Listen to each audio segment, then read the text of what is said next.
지난주에 우리 세례 요한이 외쳤던 회개를 살펴보았다면 오늘은 예수님께서 외치는 회개를 살펴보려고 합니다. 여러분 다들 목욕 좋아하시죠? 온천하는 걸 좋아하십니까?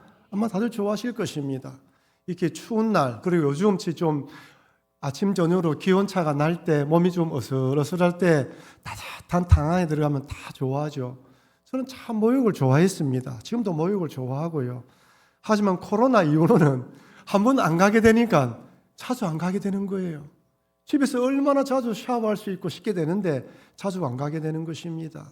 여러분, 목욕탕 사업이요, 이제 사양 사업입니다. 점점 사람들이 가지 않아요. 왜 그럴까요? 집에서 다 목욕하며 샤워합니다.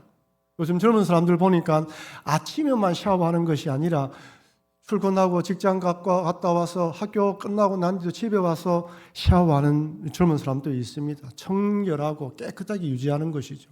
아니 그렇지 않더라도 뭐 일주일에 한 3번, 4번 계속 샤워하기도 하고요. 여러분 아침에 씻었다고 저녁에 씻지 않은 사람 있습니까? 아무도 없습니다. 또 씻고 씻는 것입니다.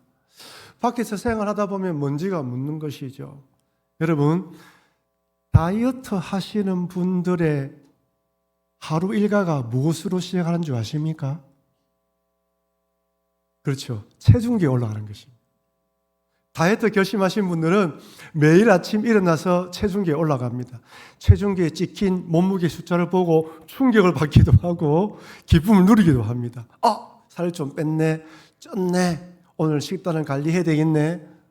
여러분 당뇨가 있는 분들은 뭘 할까요? 하루에 한 번씩 피검사, 혈당의 관리를 들어갑니다.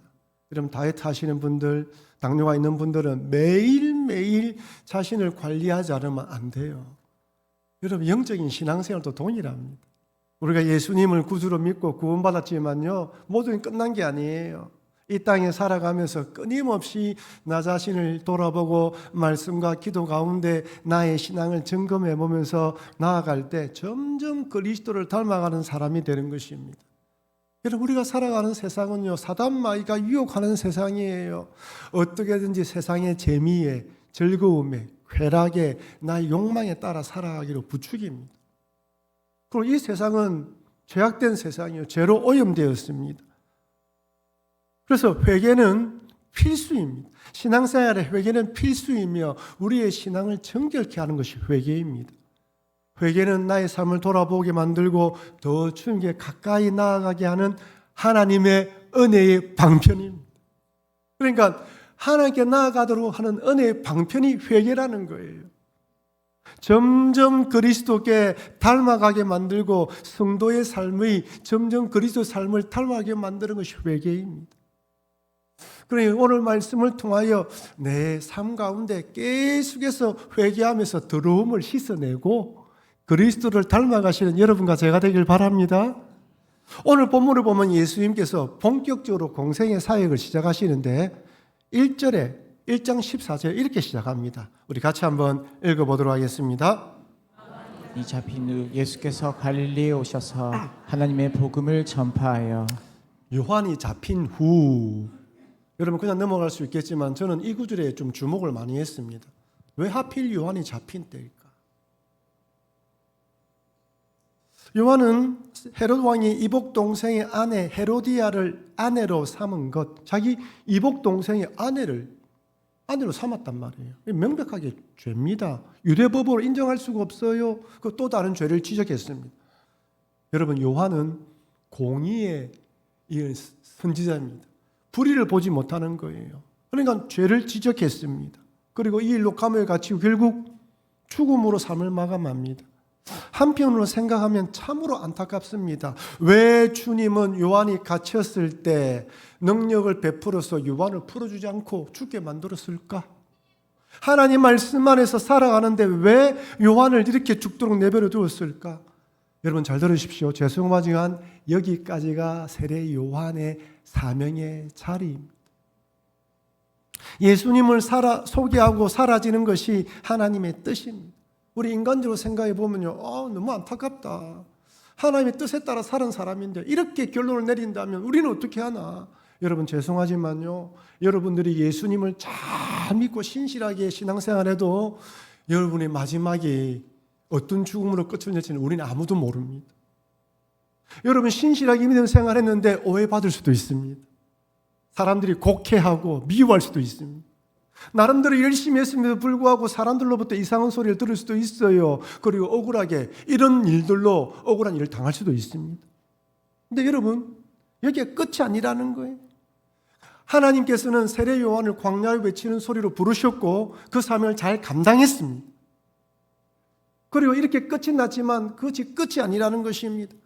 하나님은 세례 요한의 억울한 죽음을 통해서 우리에게 두 가지를 가르쳐 주십니다. 첫째 뭐라고요? 세상은 불의하고 죄로 오염되어 있다는 걸 보여주는 거예요. 우리 인간들끼리 아무런 문제가 없다. 우리들끼리 유토피아를 건설하고 아름다운 세상, 평화로운 세상, 공의롭고 공평한 세상을 만들 수 있다고 외치지만 이 세상은 사단 말기가 화게 치고 죄로 오염되어 있습니다.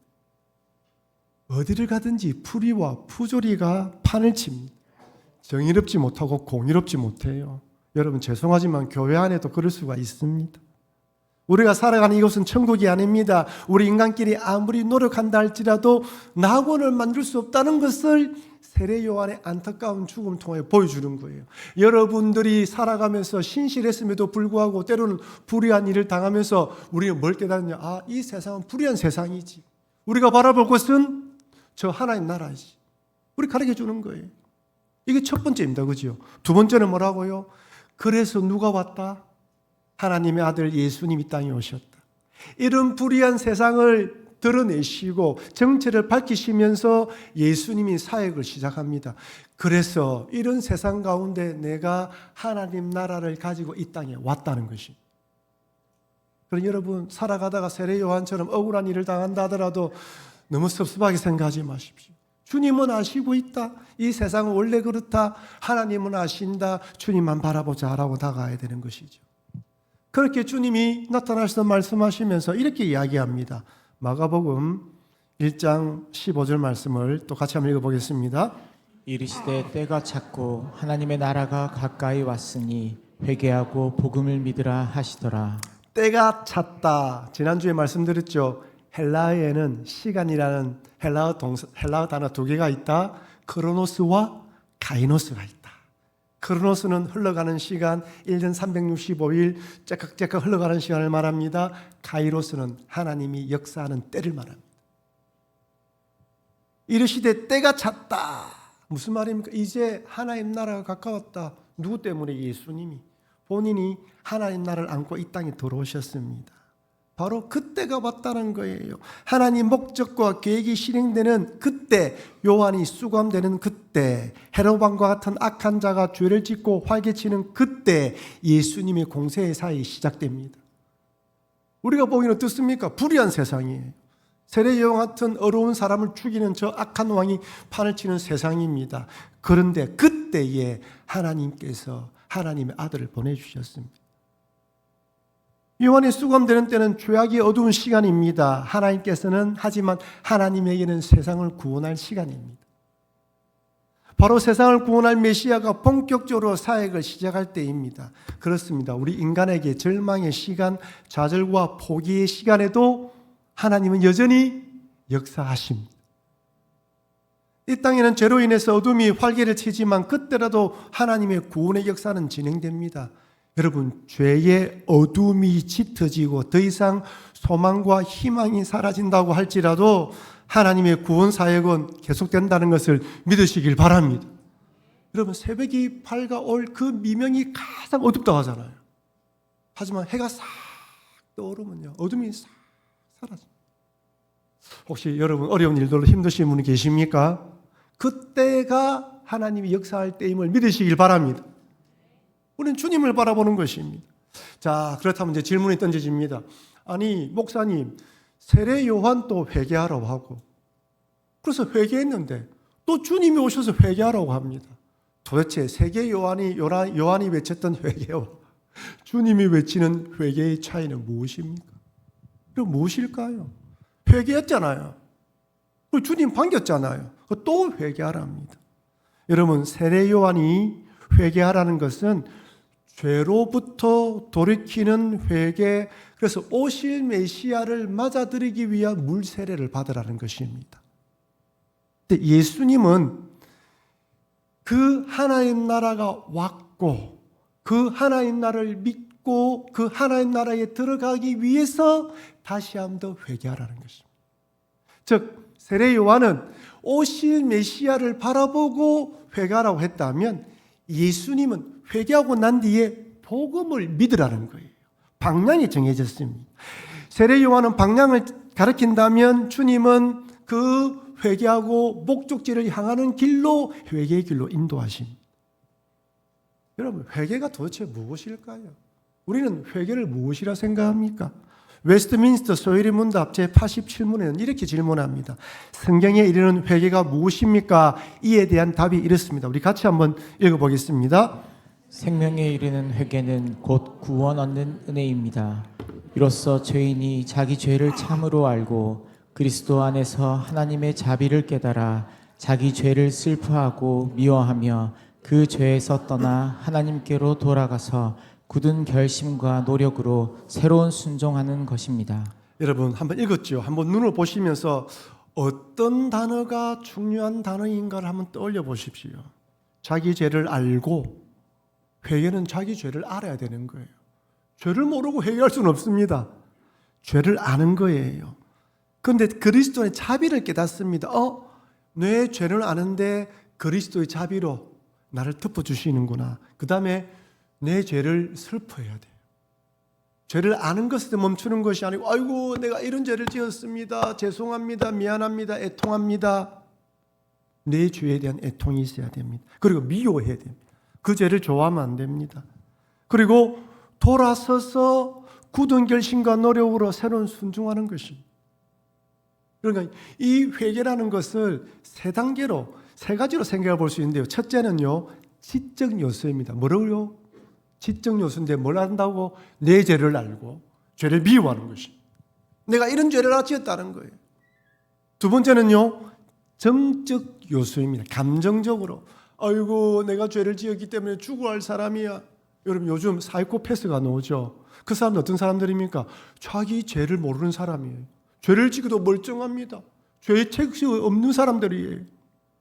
여기 말하는 정적이라는 것은 죄를 짓고 가슴 아파하는 것이 애통하는 마음입니다. 아이고 내가 하나님께 죄를 지었구나. 정적 요소예요. 마지막 세 번째는 의지적 요소입니다. 그래서 삶의 방향을 180도로 돌리는 거예요. 걸어갔던 길에서 돌려서 반대 방향으로 하나님을 향하는 것입니다. 참된 회개는 이 세 가지 요소가 다 포함되어야 됩니다. 여러분 다음 주에는요 가롯 유다의 후회 살펴보고요, 그 다음 주는 베드로의 회개 살펴볼 것입니다. 오늘 이 말씀을 가지고 비춰보면요, 무엇이 잘못된지 알 수가 있어요. 돌아서서 하나님께로 향해 가야 됩니다. 제가 이렇게 말씀드리니까 회개하라 하니까 목사님 저는 그렇게 큰 죄를 안 지었는데요. 이제는 저 교도소에 있는 사람들, 저 카메라 TV에 뉴스에 나오는 사람들 이야기하는 거 아닙니까? 아니에요. 여기 죄라는 것은 하나님 중심의 삶이 아니라 내 중심의 삶, 하나님 영광이 아니라 나의 영광을 위해 살아온 것이 죄입니다. 여러분 그 죄가 확장되어지고 폭발하면서 짓는 것이 범죄 행위예요. 하나님을 믿는다면 그렇게 지을 수 없다는 거예요. 그래서 이제부터 하나님 영광을 위해 살지 않고 나의 영광을 위해 살았던 모든 죄를 청산하고 주님의 영광을 위해 살겠다라고 고백하는 것이 회개입니다. 그렇다면 여러분 복음은 무엇일까요? 복음이 무엇일까요? 한마디로 복된 소식입니다. 좋은 소식이 복된 소식입니다. 근데 여러분 이 복음이라는 단어가 그 당시에 어디에 사용되냐면 첫째, 전쟁에서 승리했을 때. 얼마나 기쁩니까? 우와 우리가 이겼단다, 우리가 승리했단다. 무슨 말입니까? 식민지가 늘어났다, 더 많은 부를 얻을 수가 있다. 좋은 소식입니다. 전쟁의 승리의 소식은 좋은 소식입니다.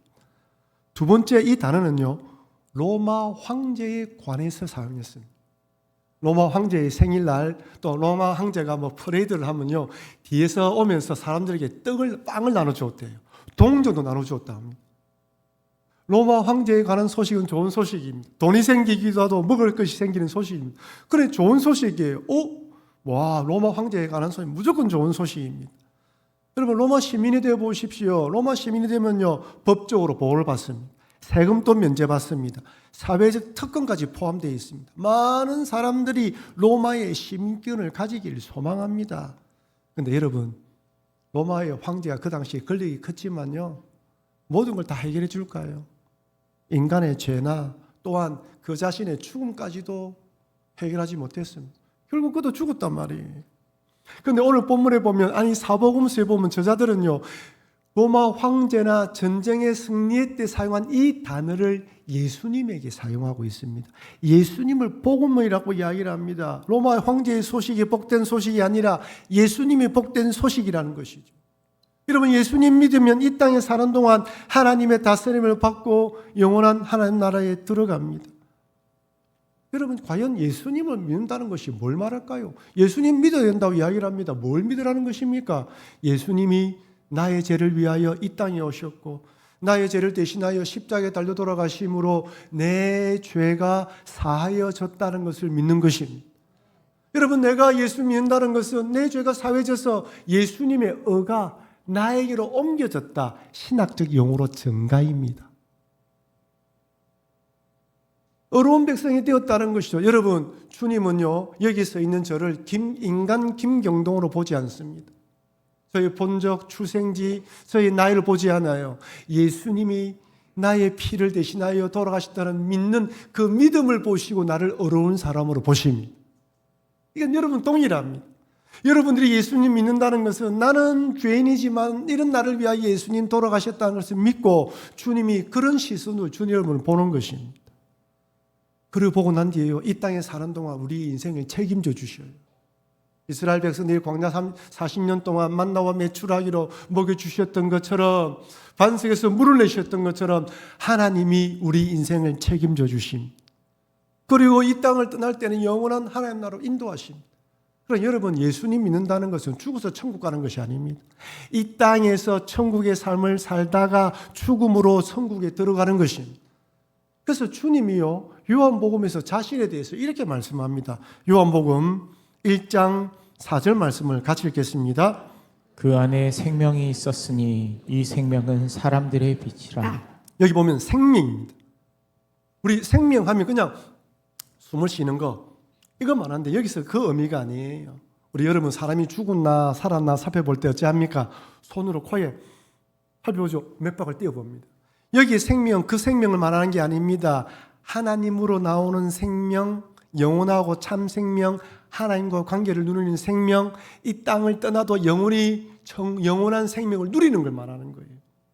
우리의 생명은요, 이 땅은 끝이 납니다. 그래서 우리 그리스도인과 예수님 믿지 않는 사람들이 같이 호흡을 하고 살아가지만 본질적으로 달라요. 왜? 우리는 이 땅을 떠나도 주님의 생명으로 또 사는 인생입니다. 우리는 지금부터 영원한 생명을 살아가는 사람들입니다. 여러분, 이 땅에 사는 사람들은요, 정한 기간이 있어요. 정한 기간이 되면 끝이 납니다. 마치 꽃병의 꽃처럼 어느 기간이 되면 꽃이 시드는 것처럼 생명이 끝이 납니다. 근데 우리는 생명이 달라요.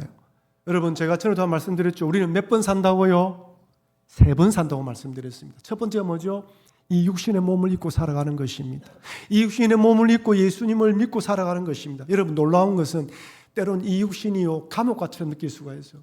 몸이 아프면요, 정신대로 따라오지 않아요. 힘이 들어요. 벗어버리고 싶을 때도 있습니다.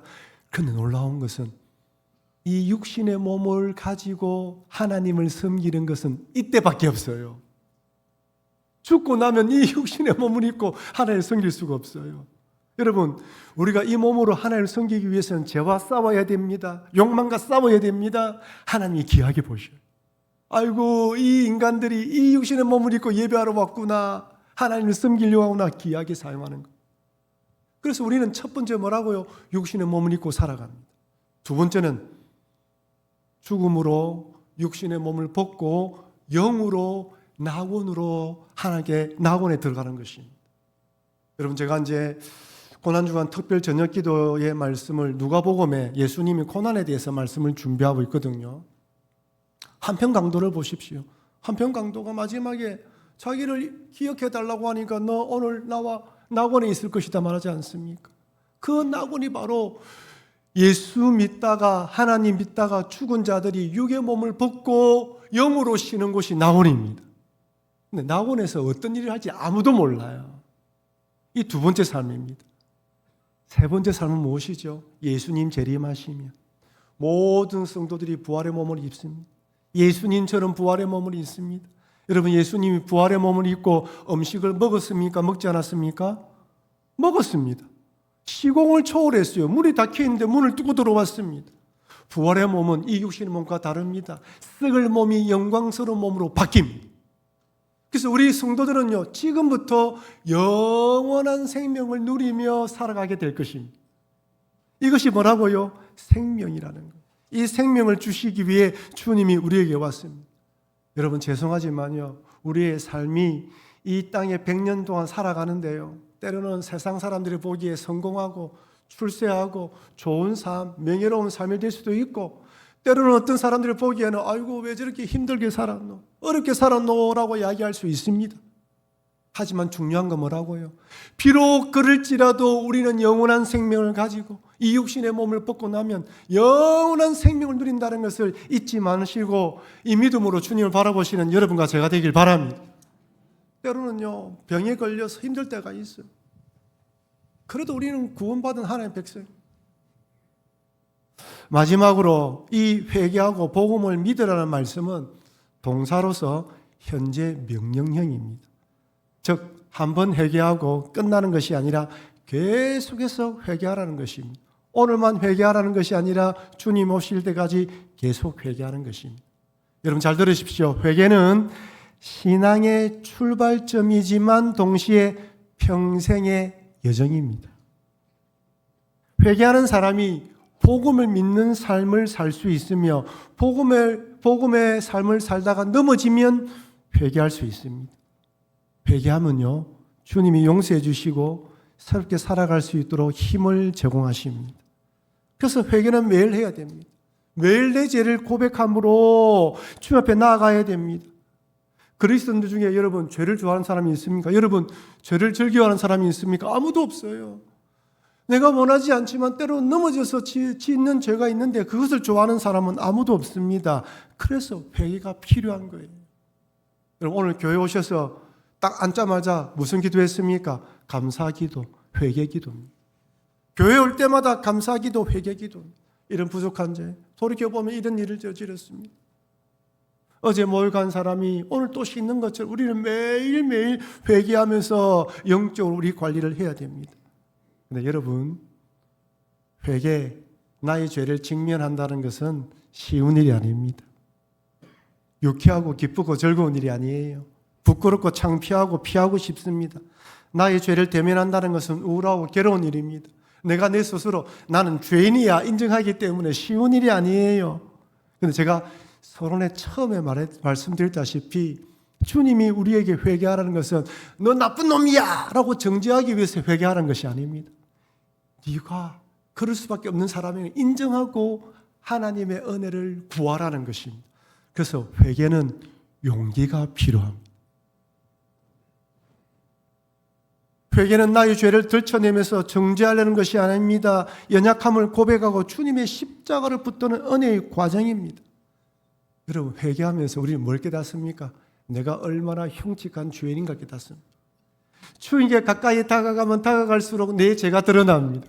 회개하면 회개할수록 회개거리가 더 많아져요. 그래서 회개는 주님의 십자가에 감사하는 은혜의 시간입니다. 죄를 지은 나를 책망하는 시간이 아니라 이런 나를 구원해 주신 주님 은혜에 감사하는 것이 회개입니다. 여러분 밤에 잠자리 들 때 아이고 오늘 참 잘 살았다라고 말씀하는 날도 있겠지만 아이고 내가 왜 그 말을 했을까? 내 그런 행동하지 말아야 되지 하면서 후회할 때가 많은 것이 우리 인생입니다. 제가 늘 말씀하지 않 이불 킥 한다고 하지 않습니까? 자다가 이불을 팍 찹니다. 이불 뒤집어 쓰기도 합니다. 왜 그런 말을 했을까? 여러분들이 회개할 것이 많은 듯이 저도 회개할 것이 많고 우리 모두가 회개할 것이 많은 사람들이. 근데 놀라운 것은 회개하면 주님이 이렇게 한다고 말씀하십니다. 요한일서 1장 9절 말씀입니다. 우리 같이 읽겠습니다. 만일 우리가 우리 죄를 자백하면 그는 미쁘시고 의로우사 우리 죄를 사하시며 우리를 모든 불의에서 깨끗하게 하실 것이요. 우리를 모든 불의에서 깨끗하게 하실 것이다. 할렐루야. 이것 때문에 회개하는 거예요. 부끄럽지만 여러분, 주님께 부끄러우면 어떻습니까? 다 아시는데 주님은. 주님, 내가 이런 마음 품었습니다. 이런 말을 했습니다. 이런 거 잘못됐습니다. 주님 용서해 주시고 변화시켜 주시옵소서. 그래서 이 회개는 하나님의 은혜를 경험하는 복된 시간을 잊지 마시고 회개를 통해 나의 죄를 씻어내고 더 큰 하나님의 은혜를 경험하시길 바랍니다. 마지막으로 그렇다면요, 이렇게 회개하면 어떻게 될까요? 회개의 끝은 어디로 달려갈까요? 점점 성화의 삶을 살게 만들어줍니다. 매일 조금씩 예수님을 닮아가는 성도가 됩니다. 예수를 믿어 천국에 들어가게 되었으니 끝난 것이 아니라 구원받는 성도로서 매일 회개하면서 점점 예수님을 닮아갑니다. 그러니 매일 오늘 하루 하나님보다 나를 앞선 것이 무엇인지 돌아보시고 내 말과 행동 중에서 하나님을 슬프게 한 것이 무엇인지 돌아보면서 회개하시길 바랍니다. 그렇게 회개하다 보면 점점 하나님께 가까이 그리스도를 닮아가고 있는 우리 모습을 발견하게 될 것입니다. 사랑하는 성도 여러분, 세례 요한이 오실 메시아를 영접하기 위해 회개를 촉구했다면 예수님은 복음을 믿기 위해 회개하라고 하십니다. 내 죄를 대속하기 위해 오신 예수님, 빛이며 생명이신 예수님 믿고 천국에 들어가라는 것입니다. 예수님을 믿으면 예수님의 의가 증가되어 우리는 어려운 하나님의 백성이 됩니다. 하나님 백성으로서 이 땅에 살다가 죽음으로 안식을 누리고 예수님께 재림하시면 부활의 몸을 입고 영생을 누리게 됩니다. 하지만 회개는 한 번으로 끝나는 것이 아닙니다. 이 땅에 사는 동안 육신이 연약해서 또한 죄된 세상이기 때문에 얼마든지 넘어질 수 있습니다. 그래서 회개해야 됩니다. 회개는 우리를 주눅들게 만드는 것이 아니라 죄의 사슬을 끊고 십자가 은혜를 맛보게 하는 통로입니다. 매일 하나님 앞에서 나의 영적 상태를 점검하고 회개하면서 돌이킬 때 죄를 끌어내고 예수님을 닮아가는 승화의 길을 걸어갈 수 있습니다. 그래 매일 말씀과 기도로 내 삶을 돌아보고 회개하면서 하나님의 거룩한 백성으로 그리스도를 닮아가는 승화의 삶을 살아가시는 여러분과 제가 되길 주의 이름으로 축원합니다. 우리 다 같이 받은 말씀을 기억하며 한번 통성으로 기도했으면 좋겠습니다. 여러분,